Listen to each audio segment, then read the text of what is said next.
Bonjour Eric. Lassad, enchanté. De même. Je vais commencer. Moi, je m'appelle Lassad Bonmoussa. Je suis compagnon maïs depuis décembre 2020 et je suis d'origine de Tunisie. Et sur ce, j'aimerais bien vous poser 2-3 questions qui m'intriguent un petit peu. Et donc, je vais commencer par la première. Qu'en comptez-vous faire pour valoriser les métiers un peu difficiles, comme les BTP, la restauration, tout ce qui est métier de bouche, et en termes de salaire et de retraite, que vous pensez? Alors, déjà, les revaloriser, il faut à nouveau relancer ce qui a été longtemps une fierté en France, c'est-à-dire les lycées professionnels. Voilà. Qui était extrêmement important parce que c'était l'idée que à la fois on pouvait avoir une qualification professionnelle, un métier entre guillemets dit manuel. Je sais que c'est pas ça résume mal les choses, mais enfin bon, vous comprendrez. Et en même temps, un enseignement général. Voilà. Et les lycées professionnels, malheureusement, depuis des années, on constate qu'il y a un affaiblissement de leurs moyens. Il y en a moins. On se retrouve avec à nouveau une logique qui était une logique du 19e siècle, qui était l'apprenti, où on considérait que pour qu'un jeune soit formé, c'est le patron qui le formait. Donc c'était les apprentis. Alors l'apprentissage dans une carrière, dans une formation professionnelle, c'est nécessaire, mais ça ne peut pas être toute la formation. Nous on pense que des jeunes en formation, l'enseignant, ça doit être un enseignant, c'est pas le patron. Voilà. Et donc il faut arriver à compléter les choses. Donc première chose, remettre les moyens sur les lycées professionnels qui forment les professions dont vous parlez. Deuxième chose, faire en sorte aussi que ces professions soient mieux rémunérées. Ça veut dire qu'il faut augmenter les salaires. Nous, on est pour augmenter les salaires de manière importante. On est pour Alors l'État, vous savez, ne peut intervenir sur les salaires que sur le SMIC. C'est sa seule possibilité, le salaire minimum. Donc nous, on est pour le mettre à 1 400 € net. Ça fera 15% d'augmentation. Mais on est surtout pour faire en sorte que chaque année, il y ait une conférence et des négociations par branche. Vous savez ce que c'est les branches, hein. Ce n'est pas dans les entreprises, c'est dans les branches d'un métier. Et qui soit où l'État, j'allais dire, pousse à l'augmentation des salaires pour que tous les salaires augmentent. Pourquoi? Parce que on voit que depuis 30 ans dans ce pays, en France, c'est un peu vrai partout dans le monde, hein, mais en France particulièrement, il y a eu un énorme transfert des richesses que nous produisons vers les revenus des plus riches et les revenus du capital. Nous, on est pour que ça revienne sur les revenus du salaire. Et quant à la retraite, c'est simple, on est pour un retour à une retraite à 60 ans, après 40 annuités de cotisation, et qui doit en plus tenir compte de la pénibilité, mais on est totalement en désaccord avec tous ceux qui disent qu'il faut travailler plus longtemps. Parce que travailler plus longtemps, vous êtes en moins bonne santé plus rapidement. Et puis, c'est aussi une question du partage du temps de travail. Voilà, raison pour lesquelles on est pour une 6e semaine de congés payés, de façon à répartir le travail entre tout le monde. Je ne sais pas si je vous ai répondu. Quelque part, oui, mais il y a quelques-uns qui sont un petit peu Alors, relancez-moi alors. Par exemple, quand je dis la retraite, c'est en fonction des salaires, en fonction de nombre de mois à travailler. Et à part ça, aussi, par exemple, pour la santé, comment faire accès un petit peu plus aux santé. Parce que comme un maçon, il travaille toute sa vie. Ouais. Et à la fin, quand il arrive à la retraite, il ne peut plus profiter. Si. Ouais. Eh bien justement, c'est pour ça que si vous revenez à une retraite à 60 ans avec 40 annuités de cotisation, comme c'était il y a quelques années, les gens vont partir à leur retraite plus jeunes, qui permettra d'arrêter de travailler âgé, j'allais dire. Vous avez vu qu'il y a des candidats qui sont pour pousser la retraite jusqu'à 67 ans. Hein. L'extrême droite, ils sont pour 67 ans. Nous, on pense qu'il faut faire vraiment l'inverse. Et puis, au niveau de la santé, c'est aussi, j'allais dire, remettre le paquet sur la santé publique. Ça fait des années dans ce pays que la santé connaît des coupes d'austérité, des budgets réduits dans les hôpitaux. Et du coup, on se retrouve avec la situation du Covid. Les hôpitaux sont débordés parce qu'il n'y a pas assez de lits. On est par exemple aussi pour l'idée d'un 100% sécurité sociale. Ça veut dire quoi? C'est très simple. Vous savez, aujourd'hui, quand vous cotisez à l'URSSAF, vous avez un régime de sécurité sociale. Et puis en général, vous avez des mutuelles à côté qui prennent de plus en plus d'importance. Nous, on est pour arrêter tout ça. On est pour que tout soit assuré par la sécurité sociale, de façon à ce que la santé soit réellement gratuite dans ce pays. Donc ça aussi, ça permet aussi aux gens d'être en meilleure santé. Nous sommes aussi d'ailleurs, entre parenthèses, pour maintenir évidemment l'AME, contrairement à des gens qui veulent le faire disparaître pour les gens qui sont en situation irrégulière. Je ne sais pas si c'est votre cas, mais nous sommes pour maintenir l'AME pour une bonne raison, c'est que j'allais dire que les maladies ne connaissent pas les frontières, quoi. Et si vous êtes en situation irrégulière, que vous êtes malade, vous pouvez très bien, si vous n'êtes pas soigné, vous pouvez très bien. Alors déjà, c'est gênant pour vous, c'est un point de vue, j'allais dire, éthique. Mais en plus, vous pouvez très bien passer votre maladie à quelqu'un qui va être en situation régulière. Exactement. Ça est stupide en plus. Donc voilà, on est pour que les gens soient correctement soignés en France, dans ce pays. Et donc ça veut dire de revenir sur les restrictions qui ont été apportées depuis des années. Très bien. Après, j'ai une petite question. Comment comptez-vous valoriser ou soutenir les petits agriculteurs? Alors, excellente question. Vous savez qu'il y a, je crois que c'est tous les 2 jours, un agriculteur qui se suicide en France. Tous les 2 jours, je crois. Enfin, c'est énorme, quoi. Simplement parce qu'on a une politique agricole qui est notamment soumise à la PAC. La PAC, vous savez, c'est la politique agricole communautaire au niveau européen, Ouais. qui favorise les gros agriculteurs, qui favorise l'agro-business. Plus vous avez des surfaces importantes, plus vous avez des subventions importantes. Voilà. Nous, on pense qu'il faut casser tout ça. Il faut casser tout ce qui a été l'agriculture intensive, avec des produits polluants pendant des années, et dont les premières victimes sont les agriculteurs eux-mêmes. Parce que vous savez qu'il y a eu beaucoup de cancers qui se sont développés, tout ça. Donc on est pour développer ce qu'on appelle une agriculture écologique et raisonnable, c'est-à-dire revenir plutôt à favoriser des petites exploitations, revenir à favoriser le bio, revenir à favoriser les circuits courts. C'est-à-dire toute une politique totalement différente, et on pense qu'on peut créer 300 000 emplois. C'est-à-dire pas seulement arrêter de supprimer des emplois, mais en recréer avec ce genre de mécanisme. Ça veut dire aussi qu'il doit y avoir des prix assurés pour les agriculteurs au niveau de la vente de leurs produits. Ça veut dire qu'il faut s'attaquer aussi aux marges des grands distributeurs. Ouais. Enfin, c'est toute une politique qui, j'allais dire, comme dans tout ce qu'on veut faire, qui vise à... Nous, ce qu'on veut faire, c'est qu'on veut définanciariser l'économie. C'est-à-dire qu'en gros, il y a la production de richesse qu'on fait tous. Et puis, ce qu'on s'aperçoit depuis 30 ans, c'est que il y a de plus en plus, ce que je vous ai dit tout à l'heure, il y a une part de plus en plus importante de cette richesse qui va vers la finance. Ouais. Or, elle ne sert pas à grand-chose, la finance. Elle ne sert pas à investir, elle ne sert pas à créer des emplois, elle ne sert pas à augmenter les salaires, elle sert généralement à produire elle-même des bénéfices. Bon. Et ben, on est pour définanciariser, pour remettre l'argent du côté des producteurs, et c'est vrai notamment pour les paysans. J'ai ce que je voulais comme réponse, et je vous remercie beaucoup. Merci d'avoir me donné la parole. Moi, je n'ai pas beaucoup de questions. J'ai que des questions particulières. Et la première des questions, donc, quelle est votre pensée sur l'aide des entreprises à embaucher plus de personnes en France, ici en France? Il n'y a pas de papier. Non, les entreprises. Alex, c'est une bonne question. Ouais.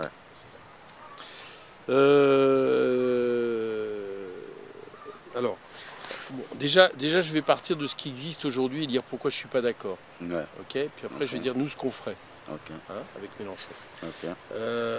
Donc, je ne suis pas d'accord avec ce qui se passe aujourd'hui parce qu'en gros, il y a beaucoup d'aides aux entreprises. Okay. On est le pays d'Europe qui font le plus d'aides aux entreprises. Okay. Mais il n'y a aucune condition. Okay. C'est-à-dire qu'on aide des entreprises sans leur dire, par exemple, on vous aide, mais à condition que vous embauchiez. Okay. On vous aide, mais à condition que vous payez des salaires plus importants, ou vous payez les hommes et les femmes de même niveau. Il n'y a pas de condition. Okay. Donc on donne de l'argent aux entreprises, et ce qu'on s'aperçoit, c'est que cette politique, elle a comme bilan d'avoir fait exploser les profits. Okay. Cette année, le CAC 40, c'est les 40 plus grosses entreprises françaises. Ouais. Elles ont fait 64 milliards de dividendes, c'est-à-dire le profit directement tiré pour les actionnaires. Ouais. C'est un record, il n'y a jamais eu autant, en pleine année Covid. Cette année. Alors même que ces entreprises ont eu des aides publiques pendant le Covid. Okay. Bon, et certaines ont même supprimé des emplois. Donc il faut rompre avec ça. Okay. Et donc il faut une politique où par contre on cible les entreprises qu'on veut aider, mais sur des critères. Par exemple, des critères écologiques. Okay. Par exemple, des critères d'embauche. Ouais. Par exemple, des critères de relocalisation de l'activité. Ouais. Des critères aussi de moins développer des emplois précaires. Et puis, encore plus, Ouais. moi je suis pour favoriser les entreprises qui sont des entreprises dans ce qu'on appelle l'économie sociale et solidaire. Ok. Par exemple, alors je ne sais pas si vous êtes Emmaüs aidant en tant que tel dans ce type d'entreprise, mais c'est les entreprises qui ne font pas de bénéfices, Ouais. dont l'activité n'est pas le bénéfice. Ouais. Hein, c'est des associations, des collectifs, des entreprises autogérées, des coopératives. Ouais. Bon, nous, on est particulièrement pour aider ces entreprises-là. Ok. Voilà. Merci pour la réponse. C'est chouette. Et on est, non, je vais rajouter, pardon, Ouais. en France, ça va peut-être vous apparaître inimaginable, mais c'est vrai, Ouais. plus vous êtes une grosse entreprise, Ouais. moins vous payez d'impôts. C'est-à-dire que les petites entreprises payent plus d'impôts que les grosses entreprises. Ah, ok. Voilà. Et Ça, nous, je ne savais pas. elles ont en gros, les grosses entreprises payent 15% d'impôts de mémoire, Ouais. alors que les petites entreprises sont à 25%. De mémoire, hein, je donne les chiffres, mais c'est ça le Ouais, rapport. ouais, ouais. Et donc, il faut faire en sorte que ça soit l'inverse. Il faut faire en sorte que toutes les entreprises à minimum payent les mêmes impôts. Voilà. Et si on avait des gens à plus imposés, ça serait peut-être les entreprises qui font le plus de bénéfices, les plus grosses entreprises, quoi. Voilà. Merci.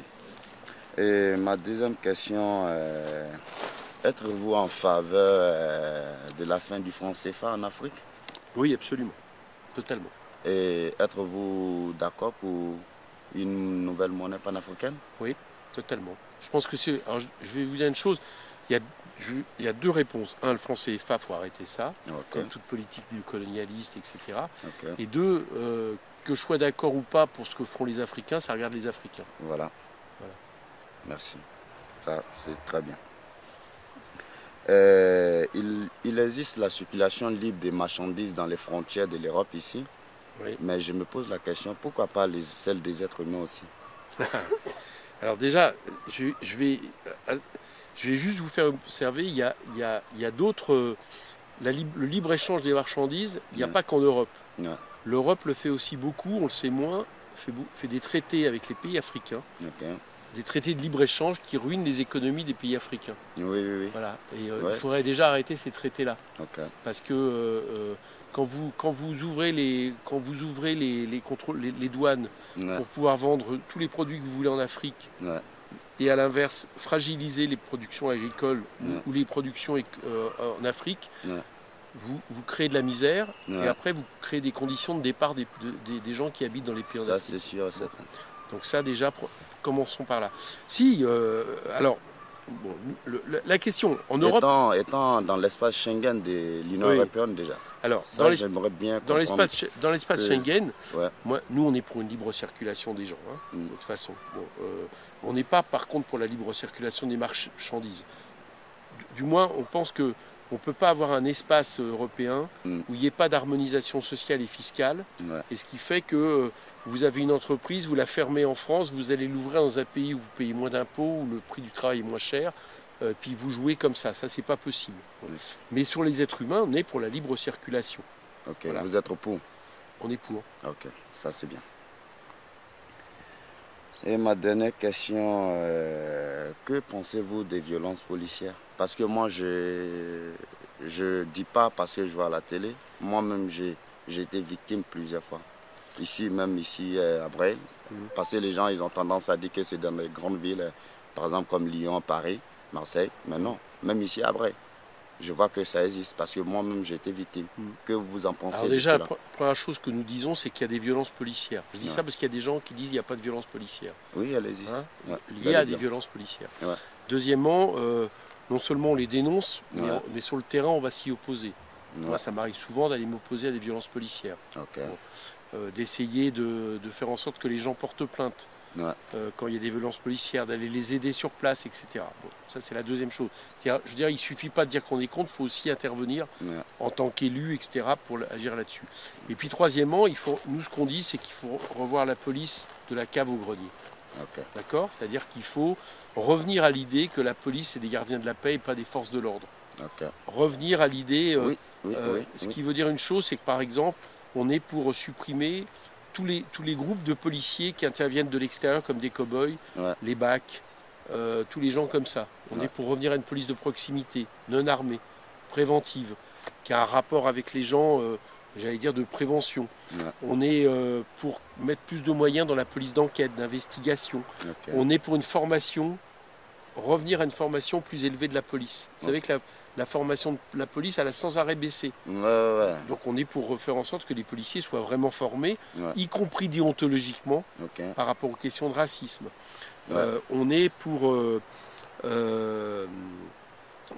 évidemment ne rien laisser passer. C'est-à-dire, dès lors qu'un policier est coupable de violences policières, c'est-à-dire en gros de violences totalement disproportionnées, illégitimes, il n'a pas sa place dans la police. C'est aussi donc, vrai. À votre avis, quelles seront les mesures si vraiment elles continuent comme c'est aujourd'hui, quand ça serait vous au pouvoir? Eh ben, c'est ce que je vous dis, c'est-à-dire qu'on va dissoudre les BAC, on va interdire tous les armements disproportionnés, type LBD, type flashball, etc. etc. On va intervenir, comment dire, on va faire en sorte qu'il y ait un récépissé de contrôle d'identité qui fasse que les policiers ne puissent pas aller demander l'identité de tout le monde. Et vous le savez, les gens de couleur ont 20 fois plus de risques, ils sont racisés, ont 20 fois plus de risques aujourd'hui d'être contrôlés. Donc il faut arrêter avec ça. Il faut demander aux policiers de donner un récépissé, pourquoi ils contrôlent, de façon à ce que les gens puissent se retourner contre l'administration quand ils sont trop contrôlés. Il faut, je vous l'ai dit, remettre une police de proximité avec des gens qui ne sont pas armés, qui sont dans des... revenir à des polices où dans un quartier vous avez des policiers, dans des petits commerciaux qui sont connus des gens, qui n'agissent pas pour réprimer, mais plutôt pour prévenir, etc. Et puis beaucoup plus de formation, voilà. Et puis tous les policiers, il faut désarmer la police globalement. Ça ne veut pas dire que toute la police doit être désarmée. Évidemment, il faut qu'à un moment donné, quand vous avez affaire à des gangs, il y a des polices qui doivent être armées. Mais c'est des polices spécialisées, et dans la police, j'allais dire, du quotidien, elle ne doit pas avoir ce rapport par rapport à la population. Mais ça veut dire aussi que les ordres politiques ne doivent être pas ceux d'aujourd'hui, parce qu'aujourd'hui, ce n'est pas les policiers qui demandent qu'on envoie des blindés contre des manifestants, c'est la politique. Donc, il faut aussi changer ceux qui donnent les ordres. Je vous remercie beaucoup. Merci. C'était mes questions que j'avais à vous poser. Et je pense que j'ai bien réussi mes réponses. Super, merci beaucoup. Voilà, je suis content d'avoir passé l'examen.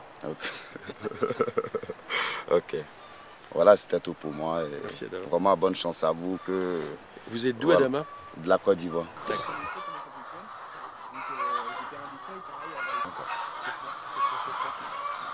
Donc Benjamin, compagnon de Maïs Roya, donc ça va faire 2 ans que je suis là. Donc du coup, j'aurais 2-3 petites questions. Étant donné le taux d'abstention aux élections, comment avoir confiance en vous et votre programme? Et comment impliquer les citoyens dans le débat politique afin d'éviter les discours un petit peu extrêmes, on va dire ça comme ça. Bien, Éric Coquerel, donc je suis député France Insoumise. Je suis député pour la première fois de ma vie. Voilà, j'ai jamais été député avant. J'ai toujours été engagé en politique. Donc la première réponse que je voulais dire, c'est qu'on peut être engagé en politique sans vivre et sans vouloir forcément être élu. Donc, depuis l'âge de 14 ans, je suis engagé, j'ai envie de changer le monde et de corriger, transformer les choses. Et donc là, pour la première fois, j'ai été élu en 2017. Je suis venu d'ailleurs ici lorsque j'ai été élu avant qu'il y ait la communauté Emmaüs. Alors pour te répondre, moi je crois qu'il y a une première chose, mais toute la difficulté, c'est qu'on doit, pour les transformer, on doit passer par le cadre des institutions actuelles. C'est que je crois que la Ve République, elle éloigne considérablement le citoyen de ses représentants. Pourquoi? Parce que, en réalité, c'est une espèce de monarchie présidentielle où tout remonte à une seule personne, à l'Élysée. Et si on regarde bien au fur et à mesure de l'histoire, on s'aperçoit que ce fonctionnement, qui par exemple fait en sorte que les parlementaires que nous sommes, qui normalement devraient être au centre du débat politique, puisque nous sommes la représentation de la souveraineté du peuple, ont finalement de moins en moins de pouvoir par rapport aux décisions d'un seul homme. Je dis un seul homme parce que pour l'instant ça n'a été que des hommes. Et ça, on s'aperçoit que ce fonctionnement, il a malheureusement, j'allais dire, pollué absolument toutes les autres strates électorales. Souvent, un maire est aussi, ou une maire est aussi quelqu'un on est au bout d'un moment un pouvoir qui devient très personnel, etc. Donc il faut en finir avec ça. Il faut en finir avec la Ve République. Nous, c'est ce qu'on propose pour passer à une autre République où, par exemple, le Parlement aurait plus de pouvoir, où les citoyens pourraient faire des référendums, où on pourrait révoquer un élu à mi-mandat si on n'est pas content, si on trouve que justement il ne respecte pas son mandat. Et nous, on veut le faire par une constituante, c'est-à-dire qu'on appellerait les citoyens, comme on l'a fait pendant la Révolution française, comme ça a été fait dans pas mal de pays d'Amérique latine, on appellerait les citoyens à se faire élire dans une constituante pour en 2 ans dire les règles du jeu démocratique qu'ils souhaiteraient. Alors ça, c'est une réponse que je te fais qui est globale et qui, je mesure bien un inconvénient, c'est que pour l'appliquer, il faudrait que Jean-Luc Mélenchon, mon candidat, soit élu président, qu'on ait une majorité à l'Assemblée pour le changer. Je l'espère. Mais je vais te faire une autre réponse aussi, c'est que tout simplement, moi je te proposerais de regarder d'abord les programmes. Les programmes des candidats ne sont pas les mêmes. C'est pas vrai, c'est pas. Contrairement à ce qu'on essaie de nous faire croire, il n'y a pas juste des espèces de têtes de gondole comme on a en magasin, et tu votes pas pour une personnalité, mais tu votes pour un programme. Et le nôtre, il est clairement une rupture par rapport à ce problème démocratique que tu poses. Et puis j'ai aussi envie de dire qu'à quelques exceptions en notre sein, la plupart d'entre nous, on n'a jamais gouverné le pays. On n'est pas comptable, j'allais dire, de ce qui s'est passé dans le passé, du fait que la gauche, par exemple, M. Hollande, qui était le président de la République avant M. Macron, a fait l'inverse de ce pourquoi il a été élu. On n'est pas comptable du fait que... alors ça remonte loin pour ton âge, mais tu sais, ici en France, en 2005, il y a eu un référendum sur la Constitution européenne. Et les Français ont voté non contre la Constitution, mais à 55%. Il y a 75% des gens qui sont venus voter à ce référendum. Alors là, tu vois, il n'y avait pas d'abstention. Et au bout d'1 an, le pouvoir en place, l'Assemblée, a fait rentrer la Constitution par une autre porte, par le vote de l'Assemblée. Et moi, je crois que ce jour-là, il y a eu un écart terrible qui s'est passé entre le peuple qui s'est exprimé, qui a été voté, et ce qu'ont fait ses représentants. Je crois que nous, on veut faire l'inverse. Voilà, on veut redonner le pouvoir au peuple. Je crois que c'est la bonne manière. Maintenant, c'est vrai que la difficulté, c'est de croire des gens comme moi qui te le disent. Voilà, et voilà. Peut-être qu'une des manières de le croire, c'est peut-être de regarder, je terminerai là-dessus, que si tu regardes le groupe de France Insoumise à l'Assemblée, on est le seul groupe où sur 17 élus, personne n'avait été avant. Il y a quelqu'un comme Caroline Fiat qui était aide-soignante dans un EHPAD. Il y a quelqu'un comme Adrien Quatennens, je ne sais pas si tu vois qui c'est le roux, tu sais, qui a des cheveux roux, enfin bon, qui faisait un call center, qui avait un BTS pour une grosse boîte, tu vois, qui répondait au téléphone, etc., etc. Autrement dit, on n'est pas entre guillemets, des politiciens de profession. Et je crois que c'est aussi ce qu'il faut comme renouvellement pour arriver à changer les choses. Ça marche. J'ai été bon, peut-être. Ça va. Et sinon, j'ai encore une autre question. Donc là, c'est encore tutoyer, ça te dérange? Ah non, avec plaisir. C'est mieux, je préfère. Quel est votre projet pour améliorer la vie et le futur des jeunes, en particulier issus des quartiers défavorisés? Alors le projet, peut-être que déjà, c'est de remettre le paquet sur l'école et l'éducation. Nous, on pense qu'il faut recruter 100 000 personnes dans l'éducation nationale pour pouvoir avoir des classes avec toujours moins d'élèves, pas plus de 20 élèves par classe, pour pouvoir renforcer ce qui a été au fur et à mesure abandonné, c'est-à-dire les zones d'éducation prioritaires, notamment les quartiers. Donc le paquet sur l'éducation, ça c'est une première chose. Ensuite, il faut permettre à ces jeunes d'avoir un avenir tout de suite. Et c'est pour ça, par exemple, qu'on propose que les jeunes qui sont dans des lycées professionnels ou les jeunes étudiants, ils aient un revenu pour vivre de 1 063 €. C'est-à-dire 1 063 €, c'est le seuil de pauvreté. Donc on propose que des étudiants qui sont indépendants de leurs parents, au lieu d'essayer d'avoir des boulots de galère, précaires et pire parfois, pour se payer leurs études, ils aient un revenu qui leur permette de faire leurs études correctement. Je crois que ça c'est important. On propose un RSA jeune aussi, en dessous de 25 ans. Bon, ça c'est du point de vue revenu. On propose de tout de suite faire 300 000 emplois jeunes rémunérés au SMIC pendant 5 ans. C'est-à-dire pour à la fois assurer une mise en route dans le travail et pas seulement des espèces de stages successifs, mais d'arriver à faire quelque chose qui serait utile dans les écoles, dans le soin, dans le sanitaire et tout ça. Et puis globalement, j'allais dire pour la société, on propose aussi qu'on remette le paquet sur les salaires, sur les revenus du travail, pour la création d'emplois, de façon à ce que l'avenir des jeunes, ça ne soit pas la crainte du chômage, et que ça soit au contraire d'avoir des emplois qualifiés et de bien en vivre. Et les critères pour justement accéder à ces aides? Alors il y aura, le seul critère, c'est que tu sois indépendant fiscalement de tes parents. C'est-à-dire si tu es, je ne sais pas quel âge tu as. Ouais, je vais avoir 24 ans. Bon, 24 ans, et ben, si tu fais par exemple des études, on estimera que tu dois avoir 1063 €, quelles que soient les études. 1063 € pour vivre par mois pendant le temps de tes études pour permettre de les réaliser. D'accord. Et ceux justement qui ne peuvent pas accéder aux études, Nous sommes pour un RSA jeune de 1063 € en dessous de 25 ans qui permettent, en gros l'idée c'est que personne ne doit vivre en dessous du seuil de pauvreté dans ce pays. Enfin, c'est ça le principe. Alors tu sais, il y a des gens qui font de la politique qui disent oui d'accord, mais si vous mettez 1063 € pour des gens qui ne travaillent pas, pourquoi ils auraient envie de travailler? C'est pour ça qu'on veut d'un autre côté augmenter les salaires. C'est-à-dire qu'il y a aussi un effet d'augmentation des salaires, à commencer par le SMIC, tu sais, qui est le salaire minimum, théoriquement, par mois, on veut le porter à 1400 € net, c'est dans la poche, de façon à ce que les salaires augmentent et que donc il y ait toujours une différence entre les salaires et ce revenu qui sera le revenu qui permettra à tout le monde de vivre au-dessus du seuil de pauvreté. D'accord, très bien, très bien. Bien dit, c'est bien dit. Merci. Merci. Merci. Et puis, je crois que j'ai deux autres collègues qui veulent poser d'autres questions. Pas de problème. Plus personnelles. Ah oui, on a connu c'est cool.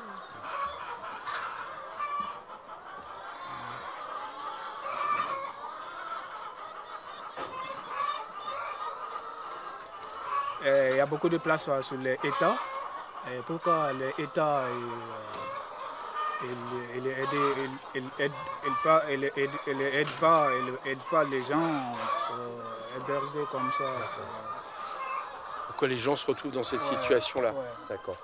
Alors, vous savez, moi, déjà, je vais vous dire, moi je m'appelle Éric Coquerel, je suis député France Insoumise, mais je suis député d'une circonscription où il y a beaucoup de gens comme vous. Puisque ma circonscription, c'est, il y a Saint-Ouen, il y a Porte de la Chapelle, donc voilà. Je passe là-bas. Voilà. Et donc, il y a beaucoup de gens qui se retrouvent dans notre situation. J'ai été les soutenir, j'ai été aider des collectifs qui travaillent, des associations qui travaillent. Donc c'est juste pour vous dire que non, je ne vais pas dire que je connais ce qui a été votre situation, parce que moi je ne l'ai pas vécu, je n'ai pas dormi dehors. Ouais. Mais ce que je veux dire par là, c'est que je perçois bien tout le problème. Alors, la première chose que nous on dit, c'est que en France, il n'y a pas un problème de migrants qui arrivent, il y a un problème d'accueil. C'est-à-dire que l'État français accueille de moins en moins bien les gens. Et que le fait de moins en moins bien les accueillir, rien que ça au départ, ça crée de la marginalité, ça crée des gens qui dorment dans la rue, ça crée par exemple le fait que beaucoup de gens se retrouvent à Porte de la Chapelle et se retrouvent la victime de vendeurs de crack par exemple, enfin, de la misère qui s'ajoute à la misère. Mais parce qu'on est par exemple la seule capitale dans le monde, Paris, où il n'y a pas un centre d'accueil digne de ce nom.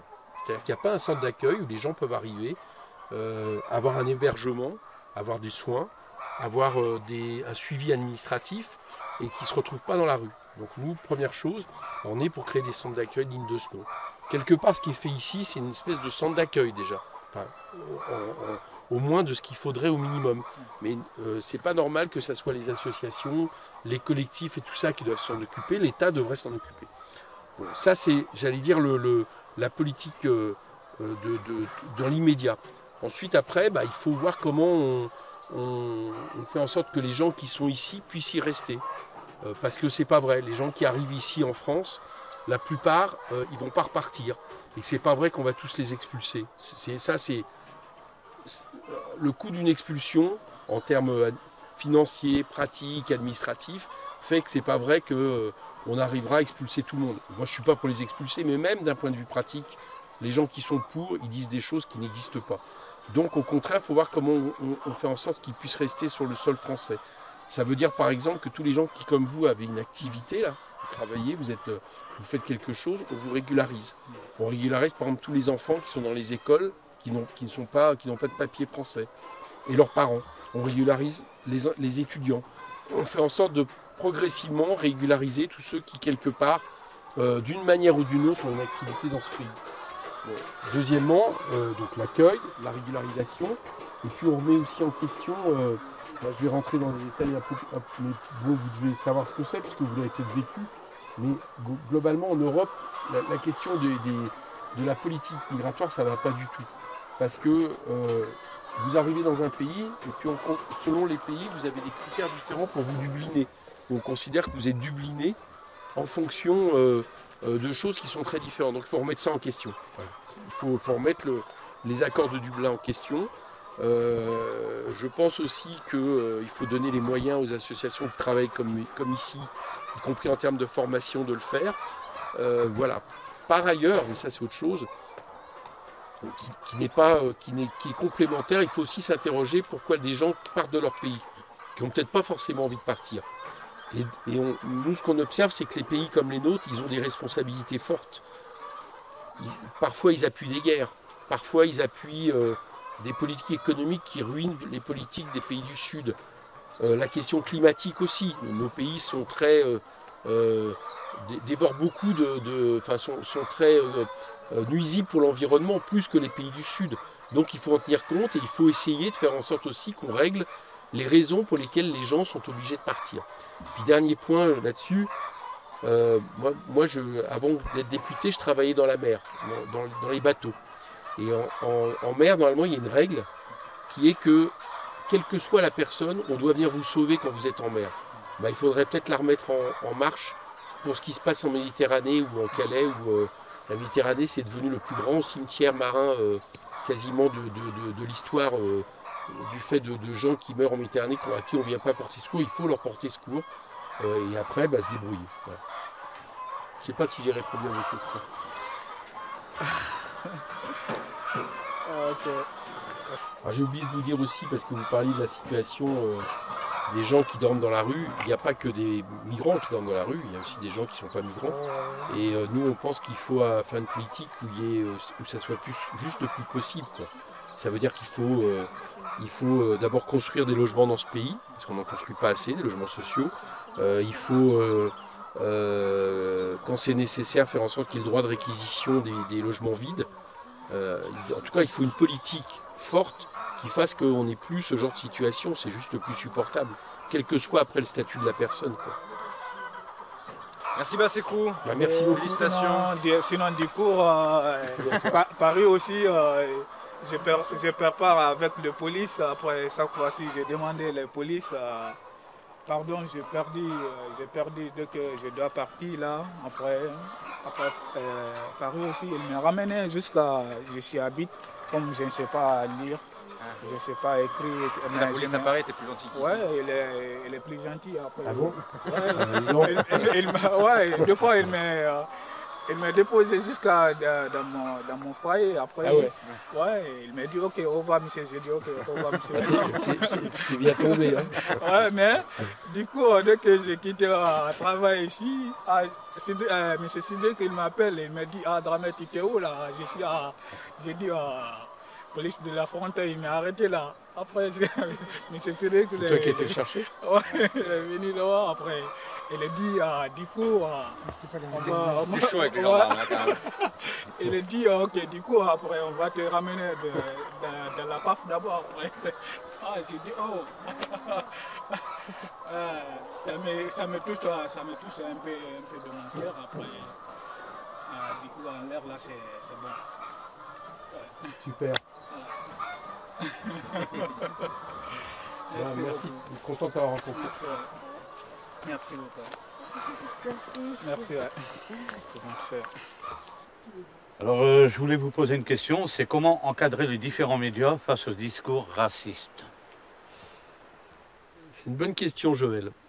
Déjà, peut-être qu'il faut peut-être commencer par se rappeler que le racisme, c'est pas une opinion, c'est un délit. Et que les médias devraient s'en souvenir. C'est-à-dire que quand il y a quelque chose de raciste qui est dit en face d'eux, à un moment donné, ils ne peuvent pas rester neutres, comme malheureusement c'est trop souvent le cas. Parce qu'ils attisent le racisme. Alors, je vais y venir. Mais déjà première chose, quand ils ont en face d'eux un propos, une proposition raciste, moi je ne comprends pas qu'il ne devrait pas pouvoir, sous peine d'être mené devant les tribunaux, il ne devrait pas pouvoir laisser passer ça comme ça. Je donne un exemple, le grand remplacement de Zemmour, qui est maintenant repris par Le Pen, Pécresse et autres, qui est une théorie raciste, totalitaire, extrêmement dangereuse.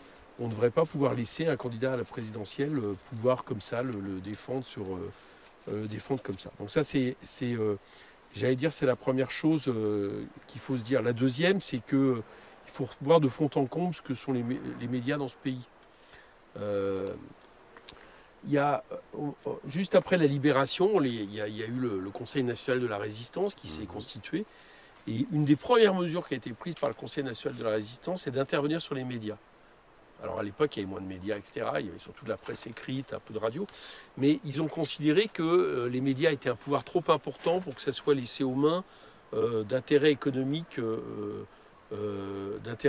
Donc ils ont par exemple décidé que quelqu'un qui était dans un secteur économique, je prends M. Bolloré par exemple, qui détient CNews, Europe 1 ou autre, ne puisse pas détenir de médias. Parce qu'on considérait qu'il y avait trop de conflits d'intérêts et puis qu'on pouvait utiliser un média pour défendre autre chose que le fait d'informer. Et il y avait aussi une autre loi qui faisait en sorte qu'on ne puisse pas détenir plusieurs médias, et notamment plusieurs médias différents. Alors aujourd'hui, tout ça a explosé. Et donc on se retrouve avec quand même 5 personnes, je crois que c'est 5, qui possèdent 90% des médias dans ce pays. Et qui donc, j'allais dire, ont évidemment une influence beaucoup trop grande à tout niveau, mais également sur le développement de thèses racistes et autres. Donc il faut revoir tout ça, il faut revenir là-dessus. Il faut revenir sur ce qui était l'esprit du Conseil national de la résistance. Je pense aussi qu'il doit y avoir nous, on est pour aussi développer un conseil de déontologie des médias qui fasse que les médias ne puissent pas faire n'importe quoi et que ça permette de réagir. Il y en a en Belgique, les Belges en ont un comme ça, qui fasse que on ne puisse pas se contenter aujourd'hui de dire à des médias ça ne va pas, on vous demande des droits de réponse, mais qu'on puisse avoir des mesures plus coercitives quand justement les lignes rouges sont franchies. Voilà, c'est un peu les réponses que je peux apporter. Pour le reste, c'est aussi, ça concerne aussi, j'allais dire, toute la société et d'éradiquer le racisme, parce que les journalistes sont aussi malheureusement le reflet de la société. C'est bien, vous m'avez bien répondu. Je peux vous poser une deuxième question? Bien sûr. Quelles mesures allez-vous mettre en place pour sauver l'hôpital public? Alors ça, c'est une question plus facile. C'est une question plus facile parce que là, c'est vraiment une question de moyens. C'est même pas une question de mentalité. Je dis ça parce que quand on interroge les gens, les Français, ils sont favorables à l'hôpital public. Ils ne se posent pas la question de savoir est-ce qu'il faut le faire ou pas. Ils disent oui, il faut le faire. Bon. Donc au moins, déjà, disons-nous qu'il n'y a pas les mentalités à changer. Là, il y a des trucs structurels. Et bien tout simplement, il faut revenir totalement en arrière de ce qui est fait depuis les années 90. Dans les années 90, on a inventé l'ONDAM. C'est quoi l'ONDAM? C'est qu'on a décrété que le budget de la santé publique désormais était voté à l'Assemblée nationale et qu'au lieu de faire ce qu'on avait fait pendant des années dans ce pays, c'est-à-dire partir des besoins des gens, et puis on se débrouille pour trouver les recettes, là on a commencé à faire l'inverse. On a décidé quelles recettes on pouvait mettre, et puis ces recettes au fur et à mesure des années on les a diminuées, et on a à partir de là fait en sorte que les besoins s'adaptent aux recettes. Bon, il faut redémonter tout ça. Voilà. Il faut partir des besoins en matière de santé publique. Qu'est-ce qu'on a besoin en matière de lits d'hôpitaux, en matière de soignants, en matière de médecins, etc. Et on met les moyens. Ça, c'est au niveau financier. Alors après, concrètement, ça veut dire qu'on arrête les fermetures de lits, qu'on revient sur les lits qui ont été supprimés. Il y en a eu 17 000 sous Macron dans les hôpitaux. Ça veut dire qu'on revalorise considérablement le métier de soignant en termes de revenus. On est encore en dessous de l'OCDE, des pays de l'OCDE en termes de conditions de travail, pour leur donner envie de revenir à l'hôpital. Il y en a plein qui sont partis des hôpitaux. On fait en sorte, pour les déserts médicaux, nous on est pour recruter des médecins fonctionnaires, c'est-à-dire des gens dont on paierait les études de médecine, mais qui en échange devraient un certain nombre d'années en tant que médecins fonctionnaires pour être envoyés dans les endroits où il y a peu de médecins. On est pour créer des centres de santé interdisciplinaires publics dans toutes les régions, dans tous les départements, enfin d'arrêter avec ces déserts médicaux. Voilà, et donc ça veut dire mettre le paquet au niveau de l'hôpital public financièrement chaque fin d'année. Voilà un peu ce que je peux vous dire en termes de santé. C'est donc principalement un problème de moyens. Parce que dans certaines villes hein, ils ont fermé les hôpitaux. Les maternités, Ouais. il y a des gens, des départements ruraux où l'autre jour j'étais dans le Lot et on m'a expliqué dans le Lot il y avait une formation maintenant des pompiers, pas professionnels, amateurs pour accoucher. Parce que tellement la crainte de ne pas avoir le temps d'aller à une maternité était importante. Il faut finir avec tout ça. Il faut réinstaller des hôpitaux de proximité, ce qui veut dire déjà d'arrêter de les fermer. Je ne sais pas si vous vous souvenez, mais il y a 15-20 ans, il y a un documentariste américain qui s'appelle Michael Moore, pardon, je prononce mal, qui avait fait un documentaire sur la comparaison entre le système de santé américain et le système de santé française. Et qui disait en France c'est génial quoi. Ils ont réussi en 15 ans à démolir ça. C'est ça qu'ils ont réussi à faire. Et le Covid a révélé ça malheureusement. Mais encore une fois, moi ce qui me rassure là-dedans, c'est que c'est vraiment un problème de moyens. Donc on est par exemple pour embaucher 100 000 soignants, évidemment mieux les payer, mieux les rémunérer, mieux donner envie de faire ce métier que dans la condition aujourd'hui qui est faite où en plus on en suspend pour des histoires de passe vaccinal, ce qui est encore plus scandaleux.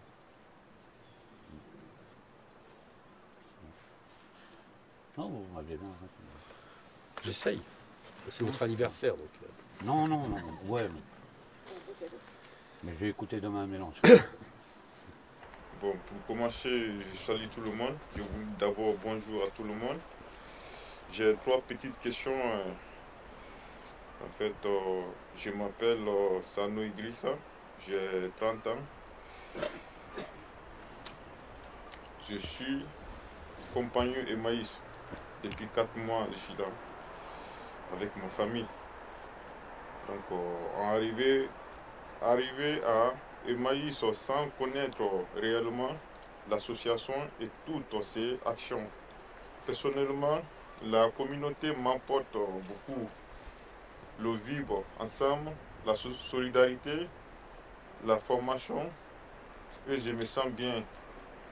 Et en sécurité, la question que j'ai souhaité poser à celle-ci, pour vous, quels sont les différents rapports d'une communauté Emmaüs envers la société civile? C'est à moi qu'il faut poser. Compliqué. Bon, moi je m'appelle Eric, Ouais. Je suis député, France Insoumise, je suis avec Mélenchon. Voilà. Comme ça je me présente aussi. Moi je pense que c'est des apports qui sont fondamentaux. Peut-être d'ailleurs que c'est des apports d'autant plus fondamentaux et importants que l'État s'est beaucoup désinvesti en réalité de ce genre d'activité. Voilà, l'État faisait plus dans ce pays il y a quelques années.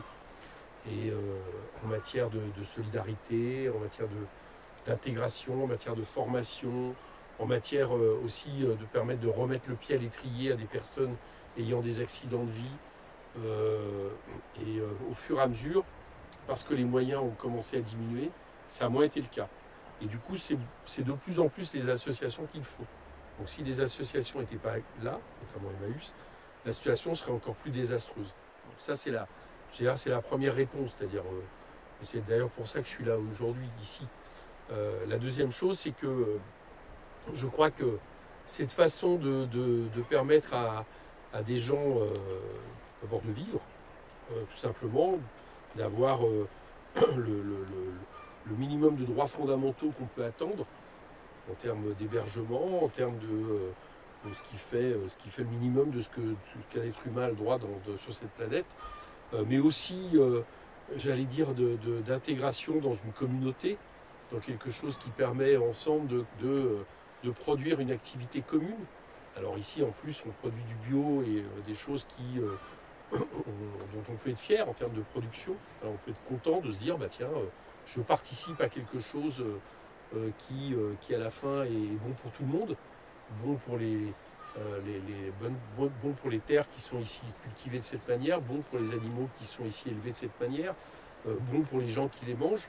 Moi, je crois que ça fait partie, justement, pour ceux qui l'avaient perdu pour X raisons dans leur vie, de retrouver une dignité, mais aussi de reprendre confiance en soi et puis de faire œuvre utile.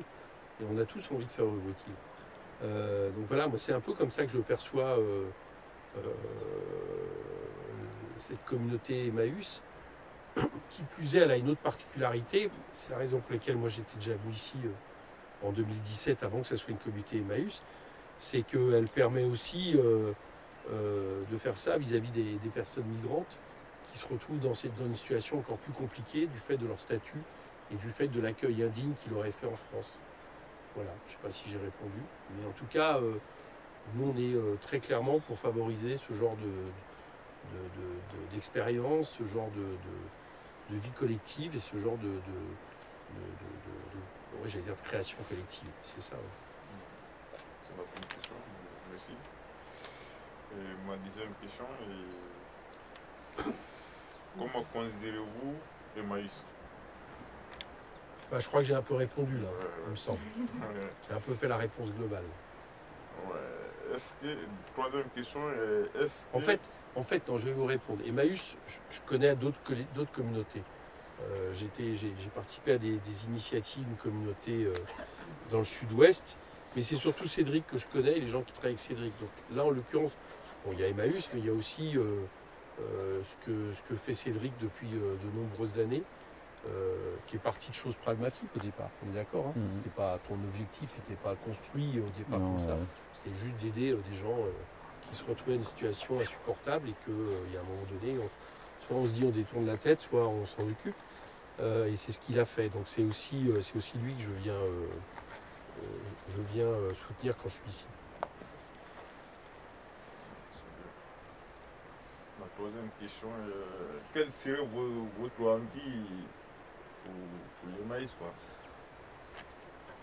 Déjà, notre envie à nous, avec Mélenchon, c'est peut-être aussi qu'il y ait un peu moins de personnes qui se retrouvent dans cette situation-là.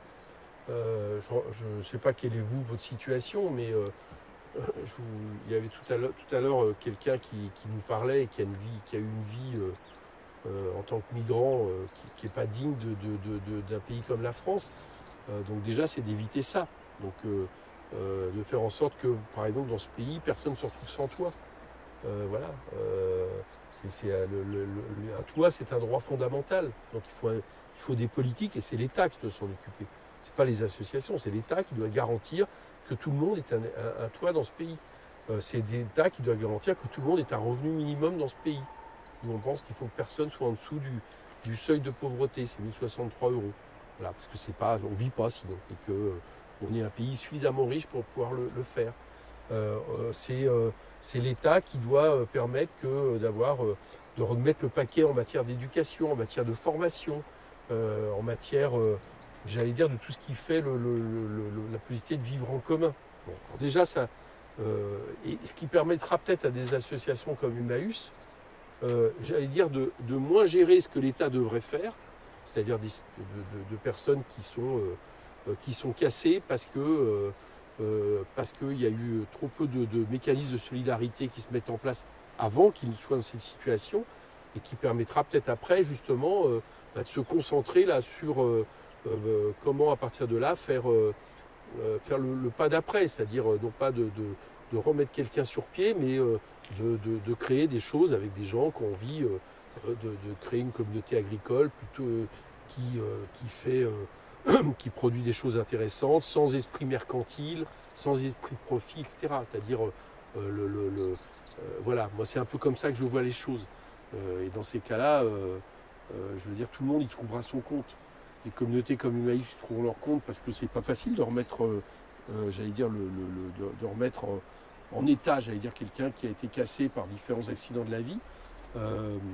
Mais par contre, de produire tout de suite des choses où, tiens, j'ai envie de m'intégrer dans une communauté Emmaüs parce que ça m'intéresse le projet qui est fait et ça m'intéresse de développer des projets qui ne sont pas forcément des projets développant du profit, mais plutôt du bien-être ensemble, ici de faire de la bonne bouffe, des bons œufs, etc.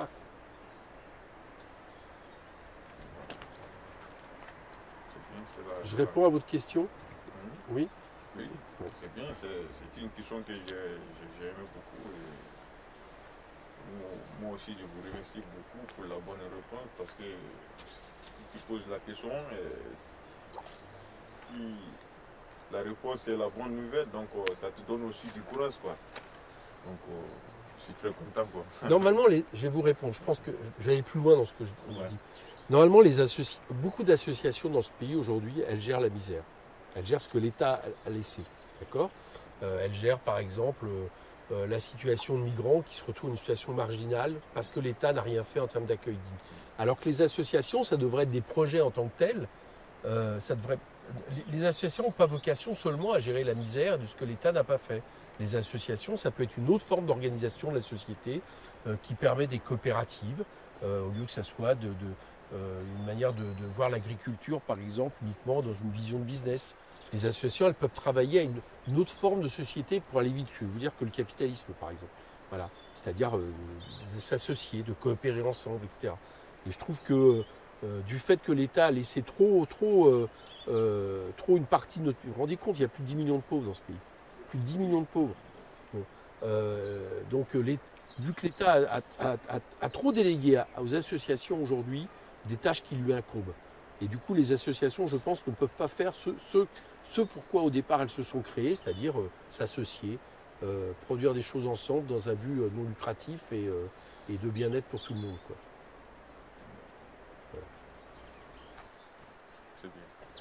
Dans la discussion, il y avait vachement d'interrogations en fait. Bon, je peux le dire, parce qu'en fait, il pourrait soutenir par exemple Emmanuel Macron. C'est sur la peur d'un changement et avec les discours. On en revient à ce qu'on disait tout à l'heure sur la médiatisation, avec les discours qu'on entend à la radio de Pécresse il n'y a pas longtemps sur le meeting, Zemmour, le Front National. Et la seule possibilité associative qu'on a en ce moment d'accueil, c'est Emmaüs. Il n'y a aucune structure en France, à part Emmaüs, qui fait l'accueil moyen terme et long terme. Et les gens se posent des questions sur l'avenir d'Emmaüs. Si jamais qu'on entend Zemmour, qu'on entend Pécresse, Emmaüs, ça risque d'être très compliqué, quoi. Enfin, et la question, elle était vachement par rapport à ça, et surtout la peur du changement, quoi. Bah, déjà, alors je vais répondre, je vais préciser là-dessus. Moi, ce que je crois, c'est que je pense que Mme Pécresse, M. Zemmour, Mme Le Pen, qui nous proposent des sociétés racistes, par exemple, ce qu'ils mettent dans leur programme, c'est l'organisation d'une société raciste. Mais s'ils peuvent faire tout ça, c'est que Macron a préparé le terrain, quoi. Alors, je ne dis pas c'est peut-être pas au niveau où ils iront, mais c'est lui qui a préparé le terrain. Dans ce pays, celui qui a continué à baisser de manière très importante les systèmes de santé, celui qui a ciblé par exemple des populations en fonction de leur religion avec la loi séparatisme, celui qui a fait la dernière loi asile-immigration, qui est une loi qui multiplie les centres de rétention, qui enlève des droits encore plus aux personnes migrantes qui arrivent dans ce pays, c'est Macron. Je veux dire, faut pas... Macron, il s'arrange toujours quelque part pour laisser penser qu'il crée une situation, mais il sera finalement quand même plus modéré que ceux qui vont l'utiliser, j'allais dire. Bon. Mais n'empêche, c'est quand même lui qui a créé le contexte. Nous, à l'Assemblée, on a des lois incroyables. Enfin, la loi asile-immigration, c'est une loi incroyable qui fait que il a multiplié par je ne sais pas combien les gens qui se retrouvent aujourd'hui dans cette situation. Moi, je racontais à Cédric en Seine-Saint-Denis, on n'arrive plus à régulariser personne. Personne, c'est Macron. C'est pas Mme Pécresse. Donc, j'allais dire, il serait pour que les choses changent, ça ne peut pas être celui qui a produit cette situation. Voilà, c'est ce que je crois. Donc, c'est pour ça que moi, par exemple, je défends un candidat qui rompt réellement sur le fond avec tous ces candidats-là. Nous, on dit, il n'y a pas, par exemple, c'est pas la seule question, mais on dit, je ne sais pas quelle est votre histoire, etc., mais on dit, il n'y a pas un problème avec les migrants dans ce pays, il y a un problème d'accueil. Mais il n'y a pas un problème avec les migrants. Il faut arrêter de pointer des gens, les marginaliser, dire des choses qui ne se réaliseront pas, comme les expulser tous ou autres, qui de toute façon ne se fera pas pour des raisons pratiques, financières et autres, mais qui font peur à des gens, qui les mettent dans la marginalité. Et ça, c'est déjà Macron. Voilà. Donc après, Macron peut continuer à peut-être ne pas aller aussi loin que les autres, mais encore je me méfie parce qu'il a quand même été assez loin pendant 5 ans. Il y a Brigitte qui va l'arrêter quand même. Brigitte? Ouais, bah écoute, elle n'a pas empêché d'envoyer des blindés l'autre jour contre les convois de la liberté à Paris. C'est ça qui est dégueulasse. Bonjour. Bonjour. Eric. Enchanté Alexandro, compagnie Emmaüs Braysoulien, depuis 2017, 2019, voilà. Moi j'ai pensé à quelques questions pour vous. Qu'est-ce que vous pensez vous pour tous ces trucs-là par rapport pendant la crise Covid, le mélange politique en médecins et aussi ceux qui sont riches ils sont devenus plus riches, ceux qui sont pauvres ils sont devenus plus pauvres. Pendant le Covid. Oui. Et aussi maintenant par rapport à la crise dans l'Ukraine qui se passe, le prix ils sont explosés, le monde ils sont pas très contents, ça fait du mal. Tous ceux qui ne sont pas bien payés, mais il y a des gens qui ne travaillent plus, qui voilà, ont SMIC, qui souffrent. En gros comme ça. En fait, là, il faudrait que je vous résume tout notre programme. Vu la question, déjà, il y a une première chose que je pense, c'est qu'il est quand même incroyable que pendant la crise Covid, certains se soient enrichis comme jamais.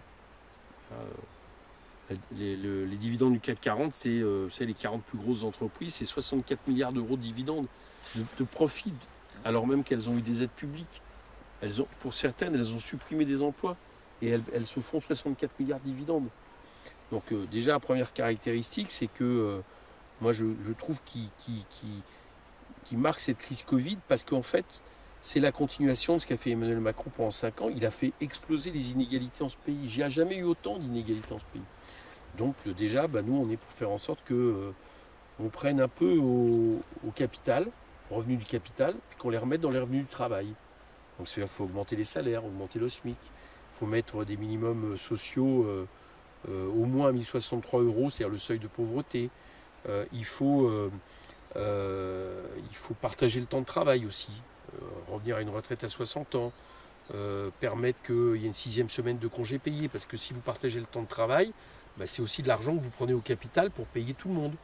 Il faut créer des emplois dans ce pays, beaucoup d'emplois. Il manque des emplois partout, dans les services publics, dans la solidarité, dans tout. On en a supprimé beaucoup trop. Donc ça permettra déjà de réduire des inégalités et puis de créer de la consommation populaire, de l'activité économique. C'est des gens qui vont cotiser, c'est des gens qui vont payer des impôts. Et donc ça fera du bien à tout le monde. Bon, ça c'est la première réponse. D'un point de vue santé, ce qu'on observe, alors d'un point de vue de la pauvreté, il faut éradiquer la pauvreté. Mais comment on fait? Comment on fait? Déjà, ce que j'ai dit tout à l'heure, c'est qu'il n'est pas normal que quelqu'un vive dans ce pays en dessous de 1 000 € par mois. Voilà, donc on doit se débrouiller pour qu'il y ait un minimum vital pour toute personne. Bon. Il n'est pas normal que quelqu'un n'ait pas de toit. Donc on doit se débrouiller. On était beaucoup. On est beaucoup, 300 000 personnes qui n'ont pas de toit. Il y a des gens qui donnent de la roue. Absolument. Il y a des baraques qui sont vides, mais on ne fait rien pour eux. Ça, c'est des questions de moyens. Donc il faut reconstruire des logements sociaux. Nous, on est pour 200 000 par an. Il faut faire en sorte qu'on réquisitionne les logements vides. Il y a plein de mesures qui sont matérielles, qui sont possibles pour faire en sorte que les prix du logement augmentent sans arrêt. Parce que s'il y a des gens qui dorment dehors, c'est parce qu'à l'autre bout, les prix du logement augmentent sans arrêt. Je ne sais pas si vous savez, mais il y a 30 ans, la moyenne du prix du logement pour un ménage dans ce pays, c'était 15% de son revenu. Aujourd'hui, c'est 35%. Donc, il faut faire baisser les prix du logement. Donc, il ne faut pas laisser au marché le soin d'organiser tout pour les besoins fondamentaux, pour le logement, la santé, le transport, l'énergie. Ça, c'est aussi une grande caractéristique qu'il faut changer. C'est pas sorcier, c'est revenir à... C'est même pas... on ne demande pas quelque part des choses extravagantes. C'est ce qui existait dans ce pays il y a 30-40 ans. Il y a 30-40 ans, il y avait des domaines où on considérait que c'était l'État qui s'en chargeait et pas le marché. Donc, par exemple, les transports, l'énergie, le logement, la santé, l'éducation, etc. Et puis, il y a 30 ans, le rapport capital-travail n'était pas autant en faveur du capital. Ça a été créé en se disant ça va faire du bien à toute l'économie. Mais ce n'est pas vrai. Ça fait du bien aux actionnaires. Donc ça, voilà, il faut une politique. Et puis en matière, pas liée des questions sanitaires, il faut remettre le paquet dans la santé. Il faut arrêter de fermer les lits d'hôpitaux. Mais pourquoi ils sont très les politiques là? Qu'est-ce qu'ils cherchent là? On coupe les libertés, on fait ça, on oblige tout le monde, c'est pas bon ça. Parce qu'ils ont c'est ce qu'on appelle les néolibéraux. C'est-à-dire ce qui est une doctrine qui est née il y a 30-40 ans, vous savez, avec Mme Thatcher, M. Reagan, etc., et qui estimait qu'en fait l'État devait garantir au marché d'être le plus pur possible. C'est-à-dire l'État intervenait pour que le marché, qu'il y ait le plus possible d'activités qui soient sous les règles du marché. Et que le profit devait ne pas avoir de limite, et que les gens qui auraient beaucoup de profit, au bout d'un moment, investiraient dans l'économie. C'est-à-dire que des gens s'enrichiraient et permettraient à l'économie d'aller mieux. Alors c'était un chancelier allemand, hein, il s'appelait, il faut toujours s'en souvenir de ça, Helmut Schmidt, dans les années 70, qui avait dit, c'était une phrase célèbre, qui avait dit « Les bénéfices d'aujourd'hui sont les investissements de demain et les emplois d'après-demain ». C'est ça le néolibéralisme. Mais ça ne fonctionne pas. Ça ne fonctionne pas parce que le capitalisme, ce n'est pas une morale en soi. Donc si vous donnez de l'argent aux capitalistes pour faire des profits, ils les gardent pour les profits. Ils n'investissent pas plus, on investit moins et on ne crée pas d'emploi. Donc il faut en finir avec cette logique qui est celle défendue par M. Macron, mais aussi tous les autres candidats de droite et d'extrême droite. Et nous, on propose de revenir là-dessus, d'avoir une politique où on met l'argent dans les revenus du travail, on aide on a à nouveau un État social digne de ce nom qui aide la solidarité. Il faut rechanger de fond en comble. Et on peut être sûr que le futur président de la France ne va pas toucher les communautés Emmaüs? Ah, si c'est pas Mélenchon aussi, vous pouvez être inquiet. Alors, moi, je crois qu'il y a, enfin, c'est comme tout. Enfin, si, il y a des gens qui sont vraiment fous. Zemmour, vous citiez Zemmour tout à l'heure.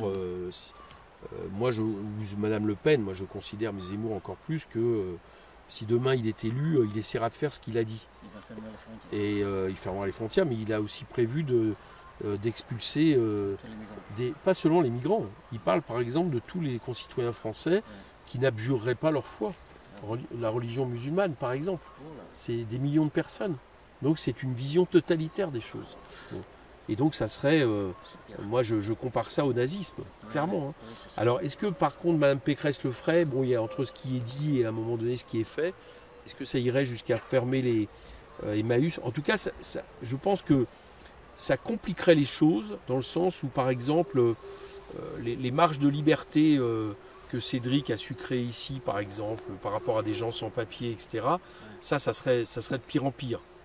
Donc, quelque part, je ne dis pas que Emmaüs serait interdit en tant que tel, mais les conditions d'existence et d'activité d'Emmaüs seraient beaucoup plus compliquées, ça c'est sûr. Oui. Pas avec nous. Voilà. Après, on choisit. Mais pour moi, ça suffit. C'est bon? Réponse, oui. Merci pour les réponses. Vous êtes de quelle origine, vous? Je suis roumain. Roumain, d'accord. Ex-soldat. Vous êtes arrivé quand? En 2003. D'accord. Ok.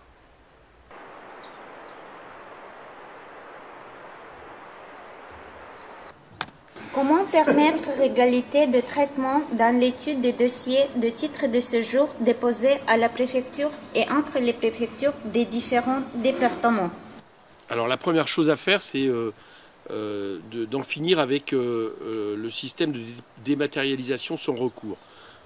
Pourquoi? Parce que quand il y a des départements dans lesquels il y a beaucoup de demandes de titres de séjour, je prends la Seine-Saint-Denis, le département où je suis élu, eh bien il y a une espèce d'embouteillage qui se crée et du coup pas mal de gens se retrouvent même en situation d'irrégularité alors même qu'ils ont toutes les conditions pour que ça ne soit pas le cas, mais ils dépassent les délais. Voilà. Il y a eu un jugement du tribunal administratif de Rouen il y a 2-3 ans, je crois, qui avait déclaré ça illégal, donc il faut le faire respecter. Deuxièmement, il faut remettre des moyens partout, parce que la condition, c'est de remettre des moyens humains. Cette histoire de dématérialisation, c'est aussi qu'on a réduit les postes en préfecture ou ailleurs, administratifs, et que donc il y a ce genre de situation. Et puis troisièmement, ça c'est le cas global, il faut permettre plus facilement d'obtenir des titres de séjour. Donc on demande la régularisation des travailleurs, des enfants, des élèves dans les écoles, leurs parents sans papier. On demande aussi de revenir à la carte de 10 ans comme norme, j'allais dire, dans ce pays, et donc d'arrêter de créer la situation d'autant de personnes qui sont déboutées, comme c'est le cas aujourd'hui. Bonjour, je m'appelle Wendy, je suis compagne à Emmaüs Brest. Il y a beaucoup de secteurs économiques en crise. Pourquoi ne pas former des étrangers sans papier présents sur le territoire à des postes en tension? Cela permettra de soutenir économiquement la France et l'intégration des étrangers. Très bonne question. Très bonne question parce que en réalité, cette histoire de travailleurs sans papier qui ne sont pas régularisés, c'est une histoire qui n'a pas de sens. Sauf pour les obliger à accepter des conditions de travail moindres que leurs collègues qui ont des papiers, et donc de faire baisser partout en réalité le prix du travail, les conditions sociales.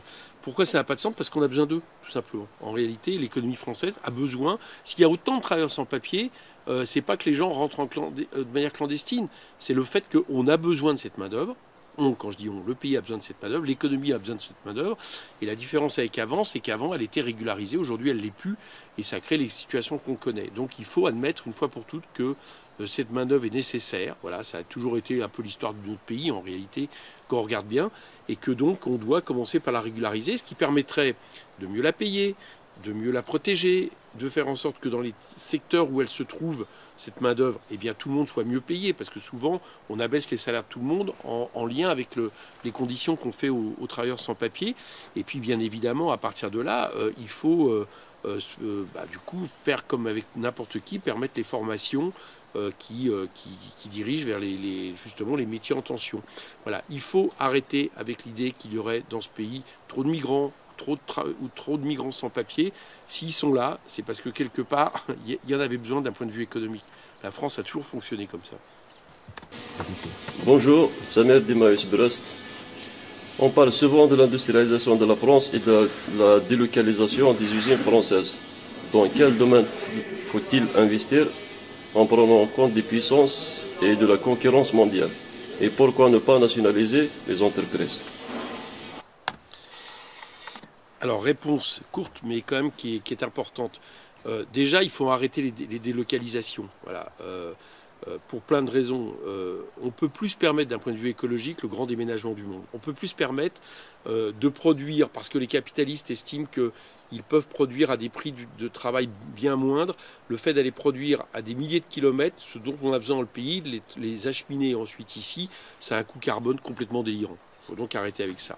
Donc relocaliser. Pour relocaliser, c'est clair qu'il faut assumer d'avoir un certain protectionnisme industriel, c'est-à-dire non pas de repli derrière les frontières, mais simplement qu'on veille à faire en sorte que on taxe on a une taxe kilométrique qui j'allais dire, pénalise les entreprises qui essaient d'acheminer ici du matériel qui a été produit à des coûts sociaux évidemment bien moindres, quand c'est pas carrément en faisant travailler les enfants, etc.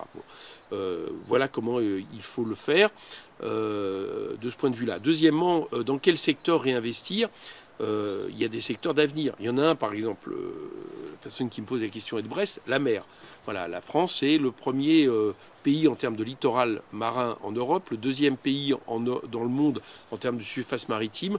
On peut, et c'est ce que nous proposons, j'allais dire, proposer une création d'emplois, d'industries évidemment écologiquement soutenables dans le domaine de la mer, les énergies marines renouvelables, travailler sur la question de l'aquaculture, travailler sur la question de la construction navale, de la déconstruction dans des normes écologiques possibles, etc. Enfin, il y a plein de choses à faire. Bon. Deuxième secteur, évidemment, c'est la planification écologique.